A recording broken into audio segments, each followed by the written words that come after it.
డీప్గా మనం వెళ్దాం. ఓకేనా?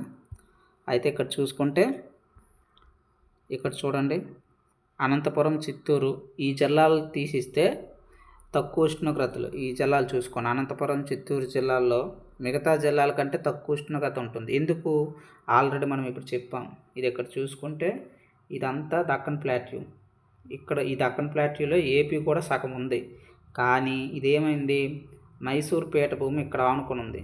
ఇక్కడ చాలా ఎత్తుగా ఉంటుంది అనమాట, చాలా హైట్ ఉంటాయి అన్నమాట కొండలు.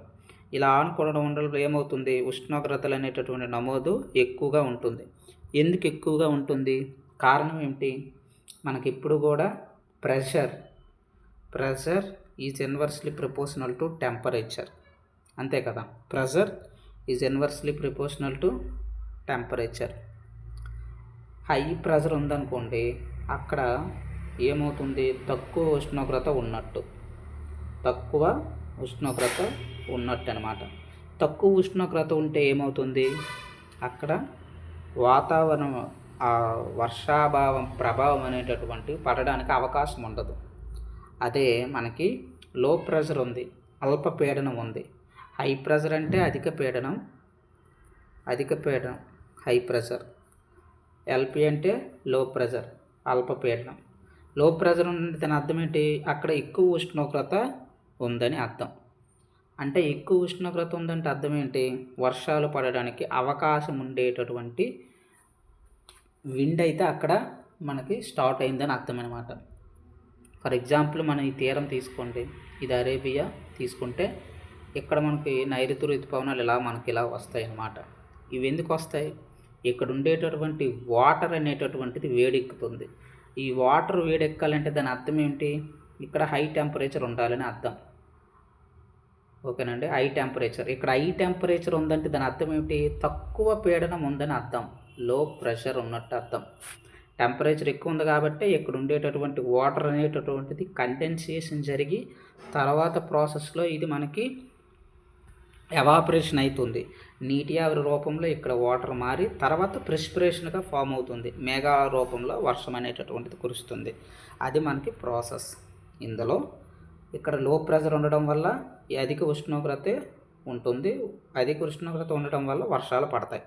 అంటే వర్షాలు పడాలంటే ఉష్ణోగ్రత ఎక్కువగా ఉండాలన్నమాట. అప్పుడే తక్కువ పీడనం ఇక్కడ ఏర్పాటయ్యి మనకి వర్షాలు అనేటటువంటివి పడతాయి. సరే, ఇందులోకి వద్దాం. అందుకే ఇక్కడ మనకి అధిక పీడనము, అల్పపీడనం నమోదవుతుంది అనమాట. ఉష్ణోగ్రతలు తక్కువ ఉష్ణోగ్రతలకి కారణం ఏమిటంటే అక్కడ ఎక్కువ ప్రెషర్ ఉంటుందన్నమాట. అధిక పీడనం ఉండడం వల్ల తక్కువ ప్రెషర్ అనే ఉష్ణోగ్రత అక్కడ నమోదవుతుంది, అది కారణం. అదే సమయంలో మనం చూసుకుంటే మన రాష్ట్రంలో అల్లూరు సీతారామరాజు జిల్లాలో లంబసింగి అనేటటువంటి ప్రాంతంలో తక్కువ ఉష్ణోగ్రత నమోదవుతుంది. దాన్నే మనం ఏమని పిలుచుకుంటాం, ఆంధ్రప్రదేశ్ కాశ్మీర్ అని పిలుచుకుంటాం. అయితే సాధారణంగా డిసెంబర్ నెలలోనే మనకి తక్కువ ఉష్ణోగ్రత అనేటటువంటిది మనకి నమోదు అనేటటువంటిది జరుగుతుంది, చాలా ఇంపార్టెంట్. అలాగే మన యొక్క ఇది తీసుకుంటే ఇక్కడ శీతాకాలం యొక్క గరిష్టము కనిష్టము ఉష్ణోగ్రతలు తీసుకున్నాం అనుకో, దాదాపుగా గరిష్టం మనకి 29 డిగ్రీలు ఉంటుంది. కనిష్టం ఎంత ఉంటుంది, కనిష్టం 12 డిగ్రీలు ఉంటుంది. యావరేజ్గా శీతోష్ణ స్థితి మనం మాట్లాడుతున్నాం, ఆంధ్రప్రదేశ్ మొత్తము తీసుకొని మాట్లాడుతున్నాం. ఒక ప్రాంతానికి మనం పరిమితం అవ్వకుండా ఆంధ్రప్రదేశ్ ప్రాంతాన్ని పరిమితంగా యూనిట్గా తీసుకొని మనం చెప్తున్నాం అన్నమాట. గరిష్టం 29 డిగ్రీలు ఉంటుంది, కనిష్టము 12 డిగ్రీలు అయితే మనకి ఆంధ్రప్రదేశ్ శీతోష్ణ స్థితి శీతాకాలం అనేటటువంటిది ఉంటుంది అని మనం చెప్పుకోవాలి. అలాగే ఇప్పుడు మనం చూసుకుంటే మనకు తెలుసు ఇక్కడ కొండలు, ఇప్పుడు ఇంతవరకు అదే చెప్పుకున్నాం కదా ఈ మైసూరు ప్రాంతం గురించి. ఓకేనండి, సరిపోతుందా? ఐ థింక్ ఆ డీటెయిల్స్.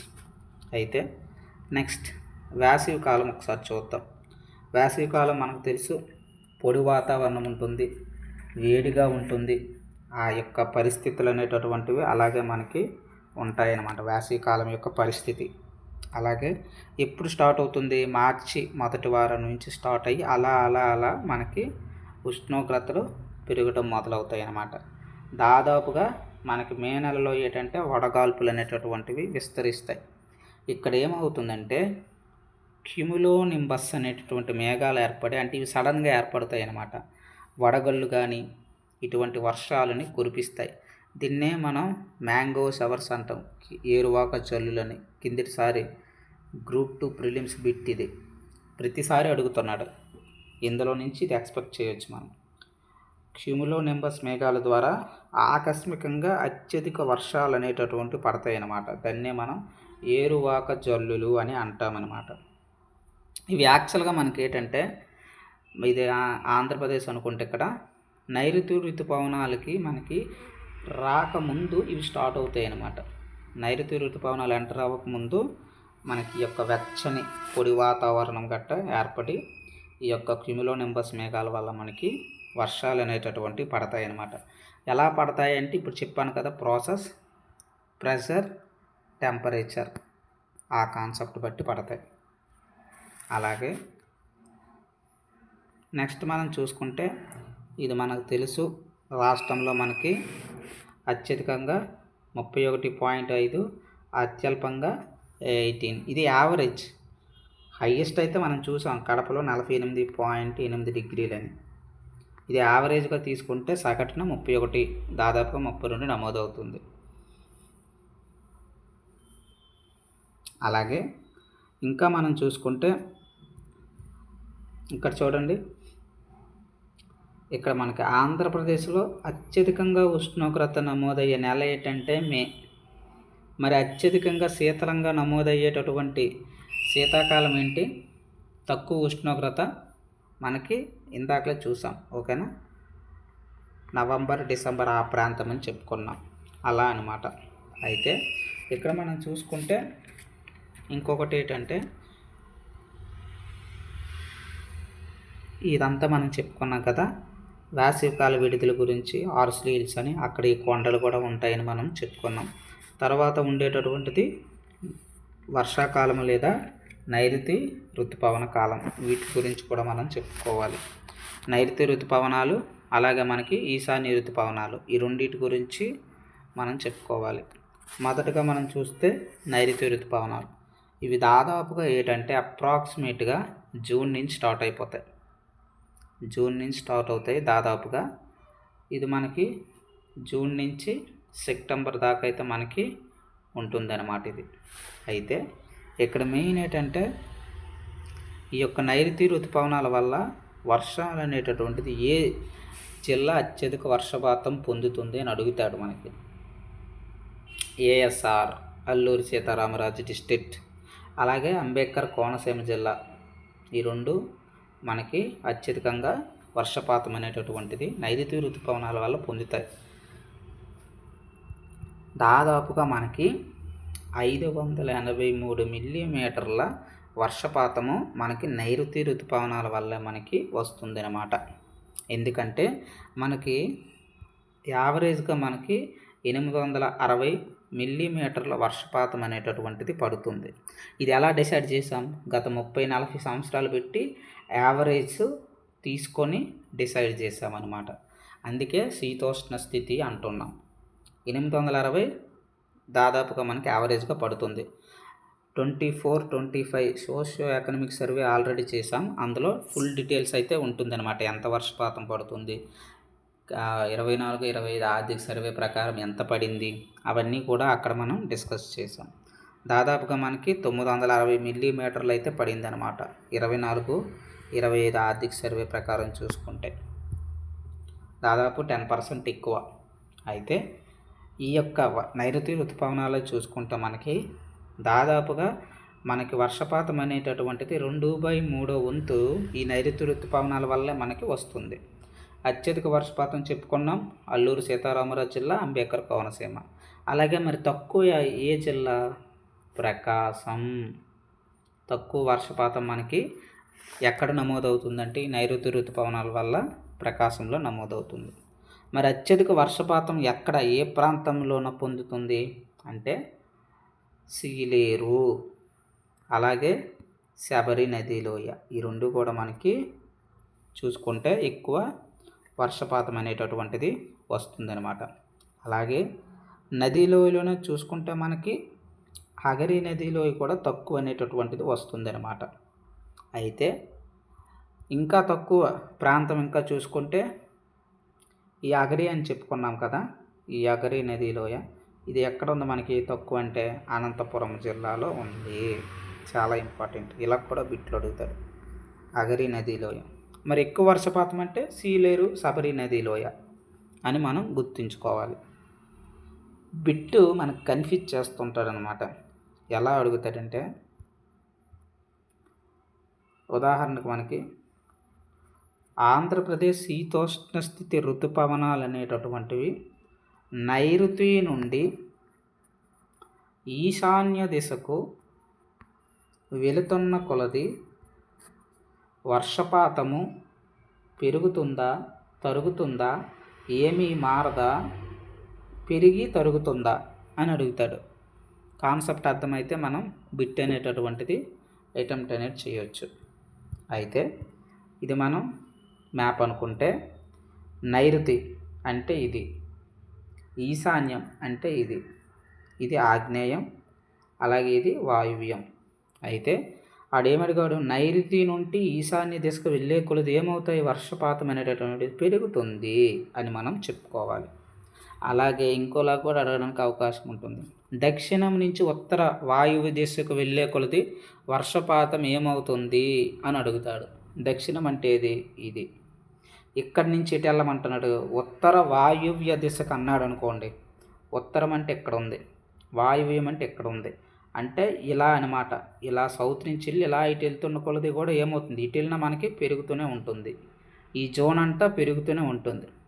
అలా కాకుండా మనకి నార్త్ సైడ్ అడిగాడు అనుకోండి, మనకు పడదు, అక్కడ కొంచెం తక్కువగా పడడానికి అవకాశం ఉంటుంది. ఇలా మనం ఎస్టిమేషన్ చేసుకొని ఆన్సర్స్ అనేటటువంటివి చేయాలి. అయితే మనకు తెలుసు ఈ యొక్క నైరుతి ఋతుపవనాల వల్ల ఏమవుతాయంటే మనకి ఈ యొక్క మధ్య బంగాళాఖాతం అవ్వచ్చు, ఉత్తర బంగాళాఖాతం అవ్వచ్చు, మనకి ఏంటంటే ఉష్ణమండల చక్రవాతాలు అనేటటువంటివి ఏర్పడతాయి. అవి అల్పపీడనము ఎక్కువగా మనకి సంభవిస్తాయి అన్నమాట. అందుకే ఈ ఉత్తర కోస్తాలో మనకి ఎక్కువ వర్షపాతం అనేటటువంటిది నమోదు అవ్వడానికి అవకాశం ఉంటుంది. ఓకేనా? ఇలా మనకి ఈ నైరుతి ఋతుపవనాలు బట్టి నైరుతి ఋతుపవనాలను అంచనా అనేటటువంటిది వేయచ్చు. మరి ఈశాన్య ఋతుపవనాలు గురించి చూద్దాం. ఈశాన్య ఋతుపవనాలు మనం ఏమని పిలుస్తామంటే తిరోగమన ఋతుపవనాలు అని పిలుస్తాం. ప్రీవియస్ గ్రూప్ 2 బిట్ 2016 తిరోగమన ఋతుపవనాలు అని పిలుస్తాం. అలాగే తిరోగమన ఋతుపవనాల కాలము అని కూడా అంటాం. నైరుతి ఈశాన్య ఋతుపవనాలని ఏమని పిలుస్తాము, తిరోగమన ఋతుపవన కాలము లేదా తిరోగమన ఋతుపవనాలు అని పిలుస్తామన్నమాట. కింది వాటిలో ఈశాన్య ఋతుపవనాలకి మరొక పేరేమి అని అంటాడు. పురోగామి ఋతుపవనాల, తిరోగామి ఋతుపవనాల, ఇంకేమైనా ఆప్షన్లు ఇస్తారనమాట. దాన్ని బట్టి మనం వెళ్ళాలి. మన ఆన్సర్ తిరోగమన ఋతుపవనాలు అంటాం. యాక్చువల్గా దీని ప్రాసెస్ ఏంటి, మనకి అక్టోబర్ నుంచి నవంబర్ దాకా ఉంటుంది. డిసెంబర్ నుంచి మనకి శీతాకాలం వచ్చేస్తుంది కాబట్టి అక్టోబర్ నుంచి నవంబర్ దాకా మనం చెప్పుకోవచ్చు. దీని నుంచి యావరేజ్గా మన రాష్ట్రం 310 మిల్లీమీటర్లు అయితే వర్షపాతం పొందుతుంది. అదే ఇంతకుముందు నైరుతి ఋతుపవనాలు అయితే 583 మిల్లీమీటర్లు అయితే వర్షపాతం పొందుతుంది. ఇదైతే 300, 5, 3, 8, దాదాపుగా 893 మనం వర్షపాతం అయితే యావరేజ్గా వస్తుంది. అది అటు ఇటు అవ్వచ్చు, ఇది యావరేజ్. అలాగే ఇప్పుడేంటిది, ఇవి ఈశాన్య ఋతుపవనాలు, అందుకే వీటిని తిరోగమనం అంటాం. ఇలా అనమాట. ఈశాన్యం అంటే అది ఈశాన్య ఋతుపవనాలు అవి. ఓకేనండి, ఈశాన్య ఋతుపవనాలు ఇవి ఈ దిక్కు నుంచి వస్తాయి మనకి ఈశాన్య ఋతుపవనాలు. అయితే వీటిల్లో నుంచి అత్యధిక వర్షపాతం ఎవరు పొందుతున్నారంటే మనకి నెల్లూరు. ఇంపార్టెంట్ నెల్లూరు. మరి తక్కువ వర్షపాతం అక్కడే నంద్యాల, తక్కువ వర్షపాతం నంద్యాల, ఎక్కువ వర్షపాతం నెల్లూరు. ఓకేనండి. అలాగే మనకి ఈ కాలంలోనే మనకి ఏమవుతాయంటే ఈ యొక్క ఈశాన్య ఋతుపవనాల కాలంలోనే తుఫాన్లు అనేటటువంటి రావడానికి అవకాశం ఉంటుంది. ఈ ప్రాంతం మనం తీసుకుంటే ఆంధ్రప్రదేశ్ అనుకుంటే ఈ దక్షిణ కోస్తాలో ఎక్కువగా మనకి ఋతుపవనాలు అనేటటువంటివి బలపడతాయి అన్నమాట. ఋతుపవనాలు బలపడి మనకి తుఫానులుగా మారుతాయి. అందుకే దక్షిణ కోస్తా ఎక్కువగా మనకి వరదలకి గురవుతూ ఉంటుంది అనమాట. ఈ ఈశాన్య ఋతుపవనాల కాలం వల్లే మనకి ఈ యొక్క తుఫానులు అనేటటువంటివి ఎక్కువగా ఉంటుందన్నమాట. అలాగే ప్రీవియస్ గ్రూప్ 2 బిట్ ఆంధ్రప్రదేశ్ రాష్ట్రంలో ఏ కాలంలో ఎక్కువగా తుఫానులు సంభవించడానికి అవకాశం ఉంటుంది అని అడిగాడు. Concept bit October. ఇప్పుడు చెప్పుకున్నాం కదా, అక్టోబర్ ఎక్కువగా తుఫాను రావడానికి అవకాశం ఉంటుంది. దీన్నే మనం సైక్లోన్ నెల అని కూడా అనొచ్చు. ఎందుకంటే ఇక్కడ కూడా మనకి యువతల సైడ్ కూడా చూసుకోండి. కరెంట్ అఫైర్స్లో నేను చాలాసార్లు చెప్పాను ఓషియన్ డైపోల్ థియరీ.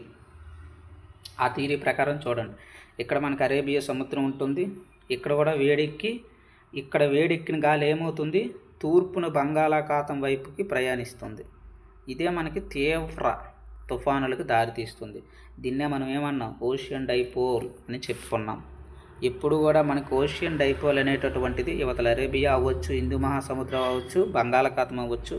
ఈ 2 సముద్రాలు ముఖ్యంగా మనకి హిందూ మహాసముద్రంలో తూర్పున పడమరన ఈ రెండిట్ల మధ్య యొక్క వ్యత్యాసం అనేటటువంటిది, ఉష్ణోగ్రతల వ్యత్యాసం అనేటటువంటిది ప్లస్లో ఉండాలి అని చెప్పుకున్నాం. అప్పుడే మనకి వర్షాలు కరెక్ట్గా పడతాయి, తుఫాన్లు ఎక్కువగా రావు, వరదలు ఎక్కువగా రావు. ఇంకా క్లారిటీ మనకి డిస్క్రిప్షన్ కావాలంటే మనకి కరెంట్ అఫైర్స్లో ప్రతి కరెంట్ అఫైర్స్లో చెప్పాను. కరెంట్ అఫైర్స్ సిరీస్ చూడండి, ఇంకా మీకు బాగా అర్థమవుతుంది. ఓకేనా. సింపుల్గా డిఫరెన్స్ ఇక్కడ ఫర్ ఎగ్జాంపుల్ 25 degrees ఉంది, ఇక్కడ 35 degrees ఉంది. మనకి చూసుకుంటే 10 degrees డిఫరెన్స్ ఉందన్నమాట. ఇది మైనస్ అనుకోండి, అప్పుడు ఏమవుతుందంటే వర్షాలు పడవు. ఎందుకు మైనస్లో ఉంది అంటే ఉష్ణోగ్రత తక్కువ ఉంది. ఇక్కడ ఉష్ణోగ్రత తక్కువ ఉంటే వర్షాలు పడవు. ఉష్ణోగ్రత ఎక్కువ ఉండాలి, ఈ వాటర్ అనేటటువంటి హీట్ ఎక్కాలి, అప్పుడే మనకి వర్షాలు పడతాయి. అది ఓషియన్ డైపోల్ కాన్సెప్ట్ అనమాట. అయితే ఇక్కడ ఏమి ఇచ్చాడో చూద్దాం. ఈశాన్య ఋతుపవనాల గురించి మనం ఒకసారి చూద్దాం. ఓకేనా. ఇక్కడ చూసుకుంటే అక్టోబర్ నెల నైరుతి ఋతుపవన కాలానికి శీతాకాలానికి మధ్య సంధికాలంగా కొనసాగుతుంది. దీన్నే సైక్లోన్ నెల కూడా అంటాం. నవంబర్ డిసెంబర్ నెలల్లో రాష్ట్రంలో ఏమవుతాయి, చలి పెరుగుతూ తగ్గుతూ ఉష్ణోగ్రతలు తక్కువ పడిపోతాయి అన్నమాట. అలాగే వీటిలో మనం తిరోగమన ఋతుపవనాలు అంటాం. ఎందుకంటే ఇవి దక్షిణ కోస్తా జిల్లాలో అత్యధిక వర్షపాతం సంభవిస్తుంది. ఎందుకంటే అరేబియా మహాసముద్రం హీట్ ఎక్కి ఆ గాలులు ఇటు తోస్తాయి అన్నమాట తూర్పు తీరం వైపుకి. అందుకే ఈ యొక్క ఎక్కువగా మనకి తుఫాన్లు వస్తాయి. వీటిని మనం తిరోగమన నైరుతి ఋతుపవనాలని చెప్పుకున్నాం. అలాగే ఇది ఇప్పుడే చెప్పుకున్నాం కదా, అక్టోబర్ నుంచి డిసెంబర్ మధ్య ఈశాన్య ఋతుపవనాలు వేస్తాయి. వాటి మూలంగా మనకి దక్షిణ కోస్తాలో అధిక వర్షపాతం వస్తుందని చెప్పుకున్నాం. దీంతోపాటు ఈ జిల్లాలో రాయలసీమ జిల్లాలో కూడా వర్షపాతం అనేటటువంటిది పొందుతాయి. అయితే ఈశాన్య ఋతుపవనాలు కానీ మనం చూసుకుంటే దక్షిణ కోస్తాలో తుఫాన్లు ఇవి ఇప్పుడు చెప్పుకున్నాం కదా, వాయుగుండాలు ఏర్పడతాయి అవన్నీ కూడా. ఓకే, వర్షపాతం చూసుకుందాం. 24-25 చూసుకుంటే 11.7 అధిక వర్షపాతం నమోదైంది. అదే 19 జిల్లాలు సాధారణ వర్షపాతం నమోదైంది. 7 జిల్లాలు అధిక వర్షపాతం. ఆ 7 జిల్లాలు ఏవి మనకి ఈ ప్రాంతం ఉత్తర ప్రాంతము, ఉత్తర కోస్తా అంటే అల్లూరు సీతారామరాజు జిల్లా, అలాగే అంబేద్కర్ కోనసీమ జిల్లా, ఇవన్నీ జిల్లాలు అనేటటువంటివి మనకి 7 జిల్లాలు ఇక్కడ, 7 జిల్లాలు ఇక్కడే ఉంటాయి అవి అన్నమాట. అలాగే భూగర్భ జలాల మట్టం కూడా 4 మీటర్లు అయితే పెరిగింది అన్నమాట వాటి వల్ల. ఇప్పుడు కొన్ని బిట్స్ చూద్దాం, ముఖ్యాంశాలు. ఆంధ్రప్రదేశ్లో సాధారణంగా మనకి ఎంత పడుతుంది? 966. అయితే ఇది అప్పుడప్పుడు మారచ్చు అనమాట. యావరేజ్గా మనకి వర్షపాతం అనేటటువంటిది 860 ఉంటుంది. ఓకేనా? ఇది ఆసారికి ఎక్కువ వచ్చినట్టుంది. ఇది అప్డేట్ చేసినట్టున్నాడు వీడు. సాధారణంగా మనకి సోషియో ఎకనామిక్ సర్వేలో 860 చెప్పారనమాట. ఓకేనా? ఆంధ్రప్రదేశ్ శీతోష్ణ స్థితి ఏ మండలం అని చెప్పుకున్నాం? ఉష్ణమండల ఋతుపవన రకానికి చెందింది. అలాగే ఆంధ్రప్రదేశ్లో అత్యధిక ఉష్ణోగ్రతలు నమోదయ్యే నెల మే నెల. ఆంధ్రప్రదేశ్లో అతి తక్కువ ఉష్ణోగ్రతలు డిసెంబర్. కోస్తా ఆంధ్రాలో అధిక వర్షపాతం జూలై. ఇప్పటికి ఏమీ లేదు, 40% లోట్లో ఉన్నాం ఈ నెలలో జూలై. ఎందుకు? ఎల్నినో ఎఫెక్ట్ వల్ల. ఎల్నినో ఎఫెక్ట్ గురించి కావాలంటే ప్రతి వీడియోలో కరెంట్ అఫైర్స్లో మనం డిస్కస్ చేసాం, ఒకసారి చూడండి. ఓకేనా? అలాగే తక్కువ ఉష్ణోగ్రతలు ఎక్కడ నమోదవుతాయి? లంబసింగి అని చెప్పుకున్నాం, అది ఎక్కడ ఉంది? అల్లూరు సీతారామరాజు జిల్లా. అలాగే అత్యధిక రెంటచింతల పల్నాడు జిల్లాలో ఉందని చెప్పుకున్నాం. ఇప్పుడు కడప రీసెంట్గా. రాష్ట్రంలో సంభవించే మొత్తం వర్షపాతం 2/3 వంతు ఎవరి వల్ల వస్తుంది? మనకి నైరుతి ఋతుపవనాల వల్ల వస్తుంది. 2/3 వంతు అనమాట. ఇది 2/3 వంతు. అదే ఈశాన్య ఋతుపవనాల వల్ల అత్యధిక వర్షపాతం ఎవరు పొందుతున్నారు? నెల్లూరు, అది కూడా మనం చెప్పుకున్నాం. అయితే నైరుతి ఋతుపవనాలు ఎవరు ఎక్కువ వర్షపాతం పొందుతారు? అల్లూరు సీతారామరాజు, ఇది కూడా చెప్పుకున్నాం. ఈశాన్య ఋతుపవనాల వల్ల రాష్ట్రంలో అత్యధిక వర్షపాతం పొందే ప్రాంతం దక్షిణ కోస్తా. ఇది దక్షిణ కోస్తా అంటే నెల్లూరు, ఇవన్నీ ఇక్కడ ఉంటాయి.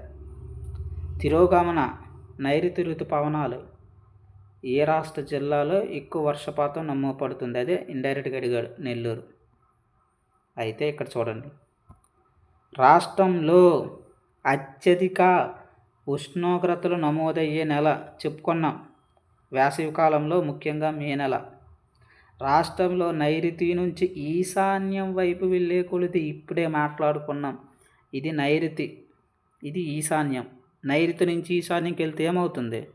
వర్షపాతం పెరుగుతుంది. ఇంపార్టెంట్.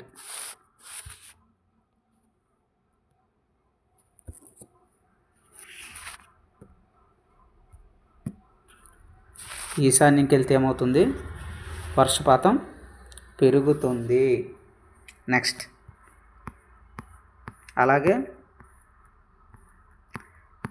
లాస్ట్ 2 more బిట్స్ ఉన్నాయండి. ఓకేనా?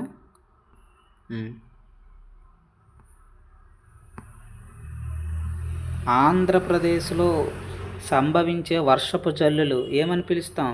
ఏరువాక జల్లులు అని పిలుస్తాం. ఇంకా ఈశాన్య ఋతుపవన కాలంలో రాష్ట్రంలో వాయువ్య ప్రాంతం నుంచి ఆగ్నేయంకి వెళ్ళే కొలది ఏమవుతుంది? ఇది కూడా చెప్పుకున్నాం, పెరుగుతుంది.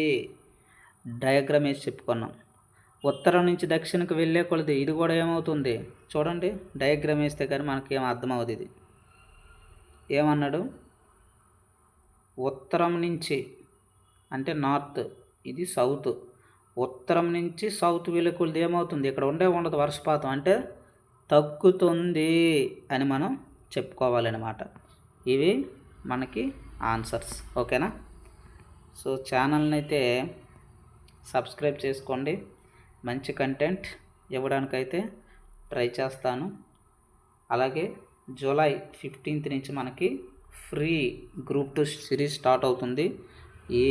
మీరు ఇంకేం వెబ్సైట్లు కానీ ఇంకేం సైట్స్ కానీ ఏ కోచింగ్ సెంటర్లను ఏం ఫాలో అవ్వాల్సిన పని ఉండదు మనకి. మనమంతా ఇక్కడ డిస్కషన్ జరుగుతుంది. ఓకేనా? ఈజీగా మీ గ్రూప్ 2 ప్రిపరేషన్లో ఇది ఉపయోగపడుతుందండి. ఓకేనా? సో మంచి కంటెంట్, సబ్స్క్రైబ్ చేసుకోండి, ఛానల్ని అయితే ఫాలో అవ్వండి. ఓకేనా? Thank you.